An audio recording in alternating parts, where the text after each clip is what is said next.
हमारे इस YouTube channel के सेगमेंट फास्ट न्यूज में आप तमाम का इस्तकबाल है। इस वीडियो में आप देख सकते हैं कम मिनटों में बहुत ज्यादा खबरें। तो आइए शुरू करते हैं वीडियो को और देखते हैं आज की ताजा तरीन खबरें। पेपर लीक मामला, ईडी ने Telangana state public service commission के 2 अफसरान को तलब किया। टीएसपीएससी पेपर लीक ने इन्फोर्समेंट डायरेक्टरेट यानी ईडी के 2 अफसरान को तलब किया है। जरा ने बताया कि इन्फोर्समेंट डायरेक्टरेट ने Telangana state public service commission यानी टीएसपीएससी से मुताल्लिका सवालिया पर्चा लीक होने के मामले का संजीदगी से नोटिस लिया और ईडी मुलजिमीन को गिरफ्तार करने के लिए बड़ी तेजी से तहकीकात कर रही है। ईडी ने टीएसपीएससी हुकाम को चारशंबा और जुमेरात को 2 दिन पूछगछ के लिए हाजिर होने को कहा। एजेंसी की तवज्जो टीएसपीएससी के सेक्शन ऑफिसर शंकरा लक्ष्मी और एक और अफसर सत्यनारायण पर मरकूज है। इन दोनों को भी तलब किया गया है। एजेंसी के अफसरान ने हैदराबाद पुलिस की SIT से भी केस से मुतालिक दस्तावेजात फराहम करने को कहा। SIT पहले ही टीएसपीएससी के 2 अफसरान समेत कई मुलजिमीन को गिरफ्तार कर चुकी है जिन्हें ईडी ने तलब किया था। अल्लाह के घर देर है मगर अंधेर नहीं, दावत इफ्तार तकरीब से चीफ मिनिस्टर चंद्रशेखर राव का खिताब। चीफ मिनिस्टर के चंद्रशेखर राव ने कहा कि तेलंगाना की तहरीक के दौरान भी उन्हें कई मसाइब और मुश्किलात का सामना करना पड़ा, लेकिन उनकी तहरीक ने तेलंगाना की तश्कील देते हुए उन्हें जीत दिलाई। इस तरह उन्हें यकीन है कि अल्लाह के घर में देर है मगर अंधेर नहीं। इसी यकीन के साथ वो कौमी सियासत में कदम रखे हैं ताकि इस मुल्क के हालात को सुधारें। उन्हें यकीन है कि इसमें भी उन्हें जरूर कामयाबी हासिल होगी। चीफ मिनिस्टर आज हैदराबाद के LB स्टेडियम में हुकूमत की दावत इफ्तार तकरीब से खिताब करते हुए इन ख्यालात का इजहार किया। चीफ मिनिस्टर ने रियासत के मुसलमानों को तयक़ुन दिया कि वो इस मुल्क की हिफाजत और यहाँ के गंगा जमनी तहजीब और मुल्क के सखावत और तारीख को बरकरार रखने के लिए अपने खून के आखिरी बूंद तक लड़ेंगे। इस मामले में कोई समझौता नहीं करेंगे और हर हाल में इस मुल्क की हिफाजत करेंगे। चीफ मिनिस्टर ने कहा कि ये मुल्क हम सबका है, लेकिन बास ताकतें इस मुल्क की गंगा जमनी तहजीब को खत्म करने और तारीख को बदलने की कोशिश कर रहे हैं। चीफ मिनिस्टर ने कहा कि ऐसी कोशिशें करने वाले या फिर तारीख को बदलने वाले खत्म हो जाएंगे, लेकिन इस मुल्क की तारीख को बदल नहीं सकेंगे। उन्होंने कहा कि आज मुल्क एक अजीब दौर से गुजर रहा है। आप तमाम लोग जानते हैं। मेरी बुजुर्गों, नौजवानों, खासतौर पर दानिश्वर तबके से ये अपील है कि हम सबको मुत्तहिदा तौर पर मिलकर इस मुल्क को बचाना है, क्योंकि ये हिंदुस्तान हम सबका है। मेरी बुजुर्गों, नौजवानों, खासतौर पर दानिश्वर तबके से ये अपील है कि हम सबको मुत्तहिदा तौर पर मिलकर इस मुल्क को बचाना है, क्योंकि ये हिंदुस्तान हम सबका है। इस मौके पर रियासती वज़रा, TRS के अरकान मुक़न्नना, सदर मजलिस इत्तेहादुल मुस्लिमीन व रुकन पार्लियामेंट हैदराबाद बैरिस्टर असदुद्दीन ओवैसी के अलावा मजलिस अरकान मुक़न्नना, उलमा और मशाइखिन की कसीर तादाद मौजूद थी।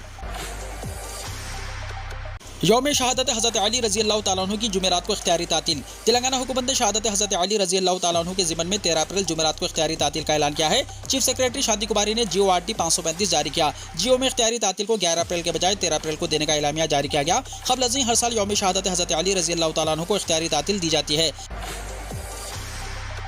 मरकजी इदारों में 71,000 ओहदों पर तकर्रुरी का फरमान जारी। वज़ीर-ए-आज़म नरेंद्र मोदी 13 अप्रैल को वीडियो कॉन्फ्रेंसिंग के जरिए सरकारी महकमात में तकर्रुर करदा तकरीबन 71,000 उम्मीदवारों को तकर्रुरी नामे यानी जॉब लेटर जारी करेंगे। मुल्क की 19 रियासतों और मरकजी ज़ेर इंतज़ाम इलाकों के 45 मुकामात पर यह तकरीब होगी। तेलंगाना में मरकजी वज़ीर सयाहत और कल्चर जी किशन रेड्डी नए तकर्रुर करदा उम्मीदवारों में जॉब लेटर हवाले करेंगे। रोजगार मेला स्कीम के तहत सरकारी इदारों में ये तकर्रुरात किए गए। इस मौके पर general manager south central railway Arun Kumar Jain और दीगर मौजूद रहेंगे। ये तकरीब रेल क्रॉसिंग भोईगोड़ा में 13 अप्रैल को मुनक्किद होगी। रोजगार मेले के तहत वज़ीर नरेंद्र मोदी ने मरकजी हुकूमत के इदारों में तकर्रुरी पर तवज्जो मरकूज की है। मुल्क भर से उम्मीदवारों की तकर्रुर किए गए और महकमे रेलवेज में train manager, station master, senior commercial cum ticket clerk, inspector, sub inspector, constable, stenographer, junior accountant, postal assistant, income tax inspector, tax assistant और दीगर ओहदों पर तकर्रुरी की जाएगी।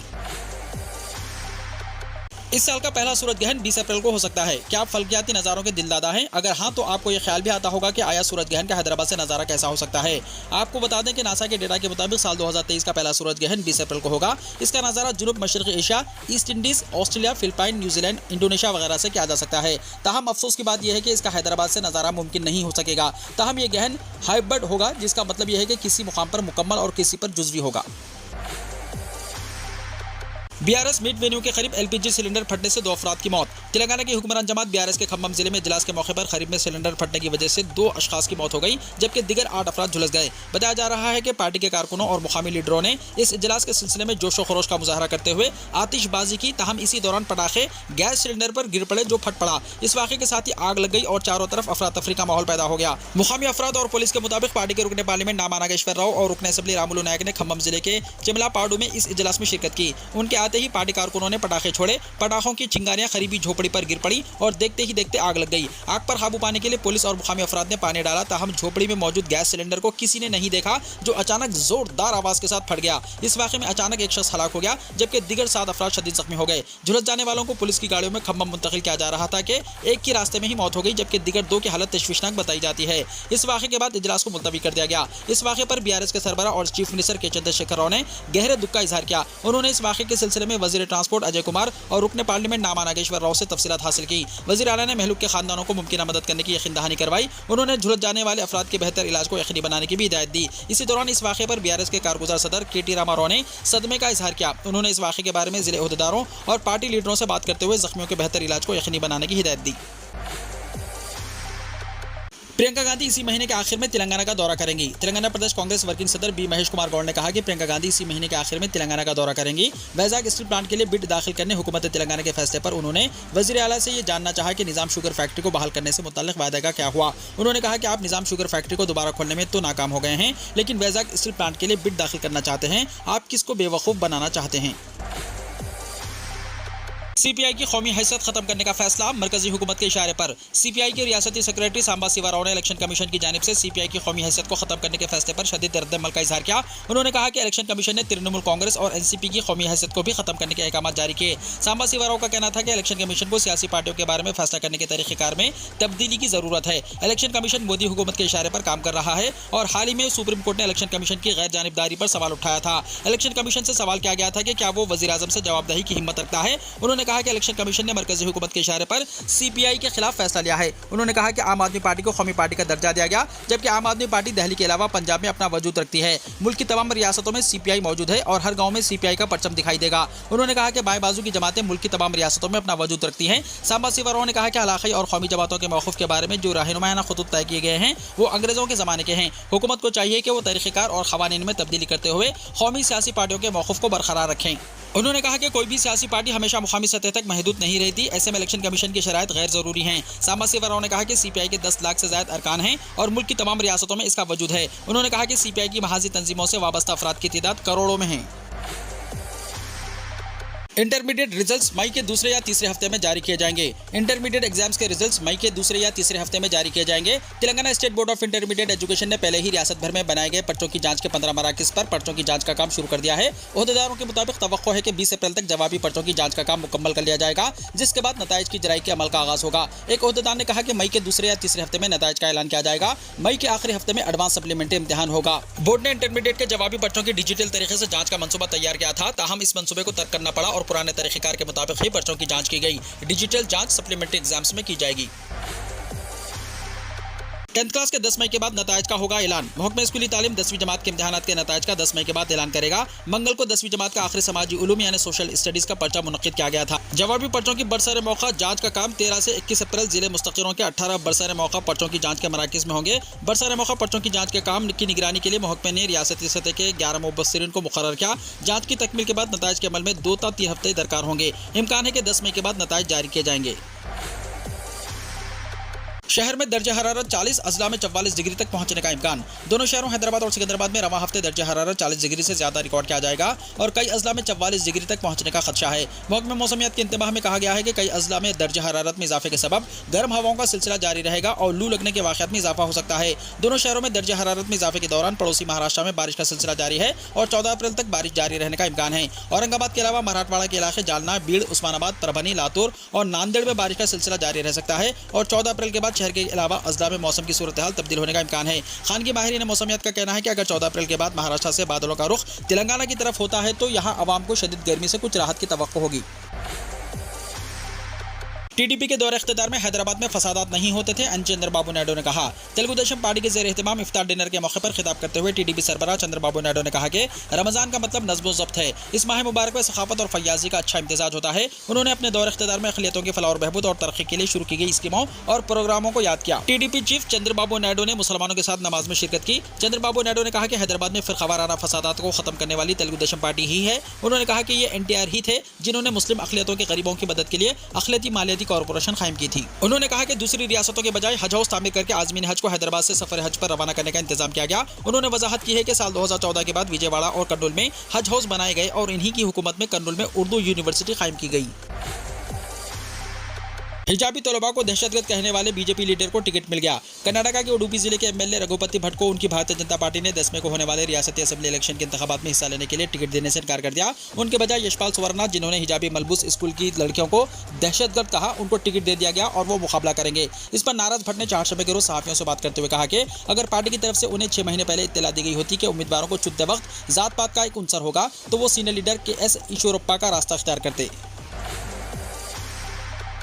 वजीर आजम 14 अप्रैल को आसाम का दौरा करेंगे। वजीर आजम नरेंद्र मोदी 14 अप्रैल को आसाम का दौरा करेंगे। वजीर आजम आसाम में तकरीबन 14,300 करोड़ रुपए के मंसूबों का संग बुनियाद रखेंगे और इफ्तिताह करेंगे। इनके दफ्तर ने आज ये इत्तला दी। वजीर आजम के दफ्तर के मुताबिक वो एम्स गुवाहाटी और 3 दीगर मेडिकल कॉलेजों को कौम के नाम वक्फ करेंगे। इसके साथ वो आपके द्वार आयुष्मान मुहिम शुरू करेंगे। Assam advance health care invention institute का संग बुनियाद रखेंगे। वजीर आजम गुवाहाटी हाई कोर्ट की प्लाटिनियम जुबली तकरीबात के प्रोग्राम में शिरकत करेंगे। सांप के 80 अंडे देखकर लोगों में खौफ व हिरास का माहौल। चारथवाल थाना इलाके के तहत गांव रोनी हरजीपुर में एक घर में सांप के 80 अंडे मिलने के बाद गांव वाले खौफजदा हो गए। घर वालों ने सांप को मार डाला था। सांप मरने के बाद इसी घर से सांप के 80 अंडे मिले और गांव वाले इसे देखकर परेशान हो गए। इसके बाद गांव वालों ने सांप और इसके अंडों को मिट्टी में दफन कर दिया। आपको बता दें कि चारथवाल थाना इलाके के गांव रोनी हरजीपुर में मंगल को एक घर से एक नाग सांप निकला था और लोग डरने लगे, लेकिन खुशकिस्मती से सांप ने किसी को नुकसान नहीं पहुंचाया। इस दौरान लोग लाठियां लेकर पहुंचे और सांप को मार डाला। इसके बाद घर के कोने सामान के नीचे से सांप के 80 अंडे बरामद हुए। वाज़ेह है कि 5 साल पहले गांव रोनी हरजीपुर के एक घर से कोबरा सांप का जोड़ा मिला था, जबकि घर वालों ने सांप के जोड़े को देखकर घबरा गए और एक सांप को लाठियों से मार डाला था। ताहम एक और सांप बच गया था। गांव वालों का कहना है कि बच जाने वाले सांप ने कुछ दिन बाद घर के मालिक के 15 साल बेटे को काट लिया था, जिसके बाद सारे गांव में खौफ व हिरास का माहौल देखा गया। गांव वालों का कहना है कि बच जाने वाले सांप ने अपने साथी सांप के मरने का बदला लिया होगा। राहुल गांधी को 25 अप्रैल को पटना अदालत में पेश होने का हुक्म, नहीं पहुंचे तो जमानत अर्जी खारिज। मोदी सरनेम पर तबसरा करने की वजह से 2 साल कैद की सजा और पार्लियामेंट की रुकनीत खो चुके कांग्रेस लीडर राहुल गांधी चारशंबे के रोज एमएलए एमपी अदालत में पेश नहीं हुए। उनके वकील ने अदालत में आइंदा की तारीख मांगी। एमपी एमएलए कोर्ट के स्पेशल जुडिशियल मजिस्ट्रेट उद्योग की अदालत ने राहुल गांधी की पेशी की तारीख 25 अप्रैल मुकर्रर की है। राहुल के वकील अंशुल ने एक दरख्वास्त दाखिल की और अदालत को बताया कि उन्हें 13 अप्रैल को सूरत की अदालत में हाजिर होना है, जिसकी वजह से राहुल गांधी आज नहीं आ सके। 25 अप्रैल को राहुल गांधी अदालत में मौजूद होंगे। इस मुकदमे की शिकायत कुरिंदा सुशील मोदी के वकील प्रिया गुप्ता और एसडी संजय ने राहुल गांधी की जमानती अर्जी को मंसूख करने और गैर जमानती वारंट जारी करने की दरख्वास्त की। इस पर अदालत ने कहा कि अगर राहुल गांधी अगली समाअत में जिस्मानी तौर पर पेश नहीं होते तो उनकी जमानती अर्जी मंसूख कर दी जाएगी। खड़गे के घर पर नीतीश राहुल की मुलाकात, वजीर आजम के सवाल पर खामोशी। बिहार के वजीर आला नीतीश कुमार अपोजिशन इत्तेहाद को मजबूत करने की कोशिश कर रहे हैं। अपने 3 रोजा दौरे पर दिल्ली गए नीतीश कुमार ने आज कांग्रेस सदर मल्लिकार्जुन खड़गे और राहुल गांधी से मुलाकात की। नीतीश कुमार के साथ बिहार के नायब वजीर आला तेजस्वी प्रसाद यादव और जेडीयू के कौमी सदर लल्लन सिंह भी मौजूद थे। मीटिंग के बाद रहनुमाओं ने मुश्तरका प्रेस कॉन्फ्रेंस की और इस बात का इजहार किया कि साल 2024 के लोकसभा इंतखाबात में अपोजिशन का इत्तेहाद नजर आएगा। नीतीश कुमार, राहुल गांधी और मल्लिकार्जुन खड़गे ने कहा कि वो तमाम पार्टियों को साथ लेकर अगला इलेक्शन लड़ेंगे। हालांकि वजीर आजम कौन होगा, जब ये सवाल किया गया तो सबने खामोशी इख्तियार कर ली। घर में रखते हैं सोना तो जान लें ये उसूल, नहीं तो महकमा इनकम टैक्स बढ़ा देगी आपकी परेशानी। क्या आप जानते हैं कि कितना ग्राम सोना आप अपने घर में रख सकते हैं? कितना ग्राम सोना रखने पर आपसे महकमा इनकम टैक्स पूछगछ कर सकता है और इसका सबूत फराहम नहीं कर पाते हैं तो आपके खिलाफ कार्रवाई भी की जा सकती है। अगर आप नहीं जानते हैं तो जान लीजिए। चौक सराफा एसोसिएशन के सीनियर नायब सदर उद्देश्य जैन ने कहा कि महकमा इनकम टैक्स ने कई सालों से सोना घर में रखने का उसूल बनाया है। इसमें कभी कोई तब्दीली नहीं की गई, जबकि अब वक्त के साथ साथ इसमें बड़ी तब्दीली लाने की जरूरत है। उन्होंने बताया कि महकमा इनकम टैक्स कई सालों से ये मान रहा है कि शादीशुदा औरत 500 ग्राम सोना अपने पास रख सकती है। इतना सोना रखने पर किसी किस्म की कोई पूछगछ नहीं होगी, जबकि गैर शादीशुदा औरत अपने घर में 250 ग्राम सोना रख सकती है। मर्दों की बात करें तो मर्द 100 ग्राम सोना अपने पास रख सकते हैं। इतना सोना रखना गैर कानूनी नहीं समझा जाता। अगर किसी के पास इससे ज्यादा सोना मिलता है तो महकमा इनकम टैक्स इस पर कार्रवाई करता है, खासतौर पर जब लोग इससे ज्यादा सोना रखने का सबूत पेश करने के काबिल ना हो। अगर आपने इससे ज्यादा सोना रखा है और आपके पास इसके सबूत है तो महकमा इनकम टैक्स कोई कार्रवाई नहीं करता। पंजाब के एक मिलिट्री स्टेशन पर फायरिंग, 4 अफराद हलाक। पंजाब के बातंडा मिलिट्री स्टेशन के अंदर चारशंबे की सुबह फायरिंग का वाकया पेश आया, जिसमें 4 अफराद हलाक हो गए। इसकी तस्दीक करते हुए एक फौजी एहलकार ने बताया कि फौजी स्टेशन के अंदर सुबह तकरीबन 4:35 पर फायरिंग का वाकया पेश आया, जिसमें 4 अफराद हलाक हो गए। उन्होंने बताया कि फौरी कार्रवाई करते हुए फौज ने पूरे इलाके को घेरे में ले लिया। किसी भी शख्स को इलाके में आने या बाहर जाने की इजाजत नहीं दी जा रही है। फौज ने सर्च ऑपरेशन शुरू कर दिया है। फायरिंग करने वालों की फौरी तौर पर शनाख्त नहीं हो सकी। बिछड़े हुए आरिफ और सारस की जज्बाती मुलाकात, परिंदे की बेताबी का वीडियो सोशल मीडिया पर वायरल। सारस और उसके दोस्त आरिफ, जिन्हें जुदा कर दिया गया था, इनकी जू पार्क में जज्बाती मुलाकात हुई। महकमा जंगलात ने वाइल्ड लाइफ प्रोटेक्शन एक्ट का हवाला देते हुए दोनों को अलग कर दिया था और अब सारस कानपुर के जू पार्क में कैद है, जबकि आरिफ को मुकदमात का सामना है। ऐसे में आरिफ ने अपने बिछड़े हुए दोस्त से जू पार्क में मुलाकात की। रिटायर्ड IAS सूर्या प्रताप सिंह ने कानपुर जू पार्क में आरिफ और सारस की मुलाकात का वीडियो ऑफिशियल ट्विटर हैंडल से शेयर करते हुए लिखा कि चीफ मिनिस्टर योगी आदित्यनाथ जी, आज आपसे पहली मर्तबा कुछ मांग रहा हूँ, आजाद कर दीजिए सारस को। क्या मिलेगा किसी को इन्हें अलग करके? इस वीडियो में देखा जा सकता है कि आरिफ को देखकर सारस बेकरार नजर आ रहा है और इधर उधर उड़ता और तेजी से भागता दिखाई दे रहा है। आरिफ और सारस की जज्बाती वीडियो को देखने के बाद कई लोगों ने उत्तर प्रदेश हुकूमत से मुतालबा किया है कि एक बार फिर आरिफ और सारस को साथ रहने की इजाजत देनी चाहिए। माह रमजान के आखिरी अशरे में गैर मुस्लिमों के मस्जिद अक्सा दाखिले पर पाबंदी। इसराइल ने मंगल के रोज कशीदा सूरत हाल की वजह से यहूदियों और सयाहों के यरूशलेम के मुकद्दस मुकाम के दौरे पर पाबंदी लगा दी है। इसराइली हुकूमत के ऐलान में बताया गया है कि रमजान के अख्ताम तक मस्जिद अक्सा के अहाते में गैर मुस्लिमों के दाखिले पर पाबंदी लगा दी गई है। इसराइली वज़ीर-ए-आज़म नेतन्याहू के दफ्तर की जानिब से जारी बयान में रमजान के आखिरी अशरे में यहूदी शहरियों और सयाहों के मस्जिद अक्सा के अहाते में दाखिले पर पाबंदी का हुक्म जारी किया। इसराइली हुकूमत की जानिब से यह इक़दाम ऐसे वक्त में उठाया गया कि जब मंगल के रोज तकरीबन 800 आबादकार इसराइली फौज की हिफाजत में मस्जिद अक्सा के अहाते में मजहबी रसूमात की अदायगी के लिए मौजूद थे। वीडियो को लाइक शेयर कीजिए और हमारे इस YouTube चैनल को सब्सक्राइब करते हुए इसके बेल आइकॉन को भी प्रेस कर लीजिए ताकि ऐसी ही ताज़ा तरीन खबरें आइंदा भी आपको मिलती रहें।